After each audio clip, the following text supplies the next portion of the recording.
आणि बघायचंय वाऱ्याचा हे दोन्ही बाजूला जी बॅटिंग असते त्याचा उद्देश तोच असतो. वेदर कंडिशन कसंही असो तर तुम्ही त्याचा वापर कसा करता हे बघण्यासारखं असतं. थोड्या वेळापूर्वी ज्या वेळेला इथे मॅन ऑफ द मॅच स्वीकारायला निरंजन घरात आले होते बाळू आमचे, त्यांनी त्यांच्या संघाच्या माध्यमातून वाडा संघाच्या माध्यमातून ते परफॉर्मन्स सुप्रीमोच्या मैदानावर दोन्ही बाजूला बॅटिंग असताना दाखवलंय कसं फिल्डिंग लावायला पाहिजे.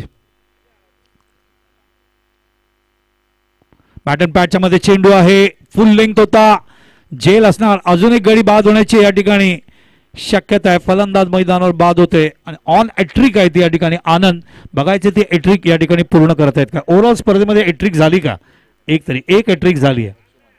लक्ष्मण या गोलंदाजाने एट्रिक पूर्ण केल्या असं मला सांगतायत आमचे सहकारी या ठिकाणी गुणलेखक.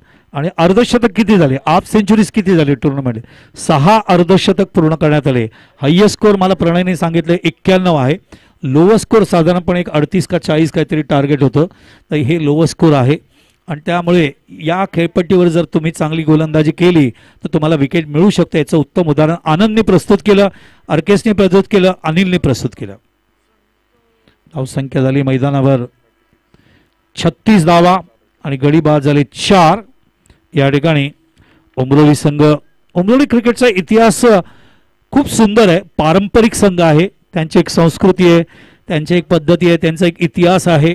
मात्र या ठिकाणी आगरीपाडा संघाचं मी अभिनंदन करीन. खूप चांगला line and length.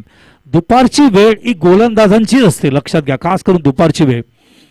Bat and पॅचच्या मध्ये चेंडू ऑन साईडला वळवलाय, जेल असणार, हॅट्रिक पूर्ण करणार असं वाटतंय आणि हॅट्रिक पूर्ण केलं या ठिकाणी आनंद यांनी. लागोपाठ 3 विकेट काढत असताना लक्ष्मणची बरोबरी या ठिकाणी करत असताना